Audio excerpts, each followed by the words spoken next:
नमस्कार मैत्रिणींनो, किमया या यूट्यूब चॅनलमध्ये मी आपले स्वागत करीत आहे। मी आज आपल्या पुढे एक खूप महत्त्वाचा विषय घेऊन आली आहे, तो म्हणजे नवरा बायकोमधील वाद। घर म्हटले तर भांड्याला भांडे लागणारच, मतभेद होणारच। ज्यावेळेस या भांड्यांचा आवाज प्रमाणापेक्षा जास्त झाला तर जगणे नकोसे होते। विशेषतः नवरा बायको म्हटलं तर भांडणे ही साहजिक असतात, पण ती साहजिकच भांडणे कधी मोठे रूप धारण करतात हे कळतही नाही। नवरा बायको ही रथाची दोन चाके असतात, त्यामुळे आपला तोल कधीही जाऊ द्यायचा नाही। आपला भांडणाचा परिणाम आपल्या मुलांवरती होत असतो, त्यामुळे आपली मुले कधी आक्रमक रूप धारण करतात तर कधी उद्धट होतात, कधी लाजाळू होतात तर कधी शांत घाबरट बनतात।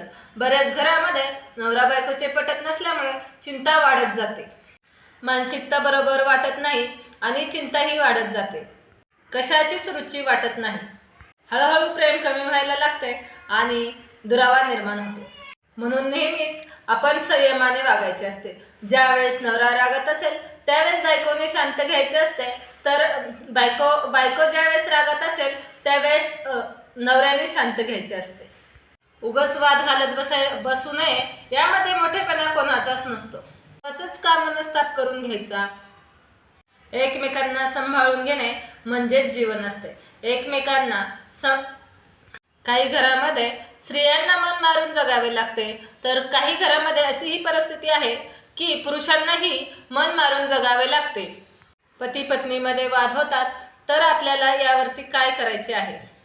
कितीही वर्ष झाले तरी संसारातला वाद काही मिटत नाही, तर आपल्याला यावरती शुक्रवारच्या दिवशी भीमसेनी कापूर घरी घेऊन यायचा आहे। शुक्रवारच्या दिवशी काचेच्या किंवा मातीच्या भांड्यामध्ये आपल्याला गुलाबाच्या फुलाच्या पाकळ्या ठेवायच्या आहेत आणि त्यावरती गुलाबाचेच अत्तर लावायचे आहे आणि तो भीमसेनी कापराचे 4-5 तुकडे त्या गुलाबाच्या पाकळ्यांवरती ठेवायचे आहे।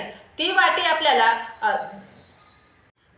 आपल्याला बेडरूममध्ये ठेवायची आहे किंवा बेडच्या आसपास, बेडच्या खाली जागा असेल किंवा बेडच्या साईडला कुठेही जागा असेल तर ती वाटी आपल्याला बेडच्या खाली ठेवायची आहे।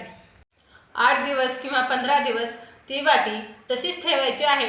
त्यानंतर त्या वाटीमधील गुलाबाच्या पाकळ्या ज्या आहेत त्या एखाद्या झाडाखाली टाकायच्या आहेत आणि कापूर, शक्यतो तर कापूर सर्व उडून जातो, पण कापूर जर शिल्लक राहिला तर तोही आपल्याला जाळून टाकायचा आहे।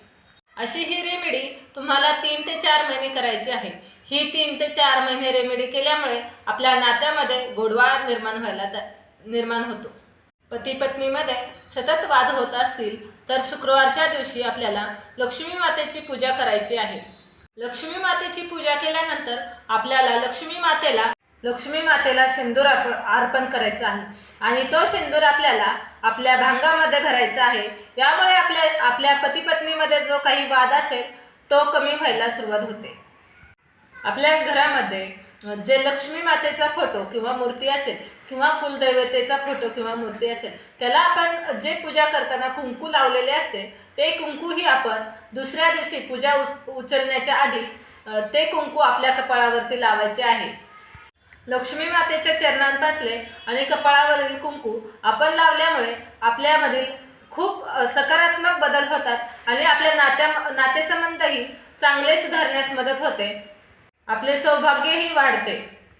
शुक्रवारच्या दिवशी एखाद्या कन्येला पांढऱ्या रंगाची मिठाई खाऊ घातली तर आपल्या जीवनसाथीची साथ आपल्याला चांगली मिळते आणि आपले नाते मजबूत होत जाते।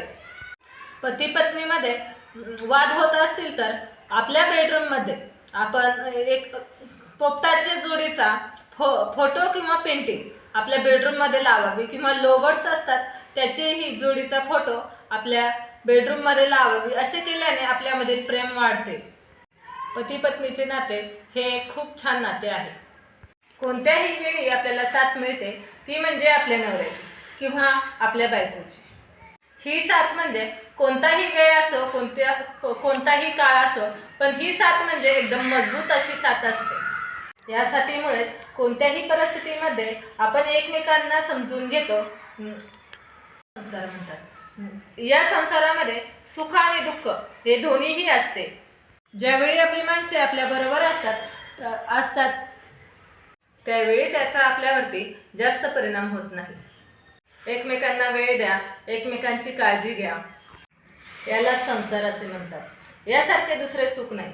व्हिडिओ आवडला असेल तर लाईक करा, शेअर करा, सबस्क्राईब करा. व्हिडिओ पूर्ण पाहिल्याबद्दल धन्यवाद.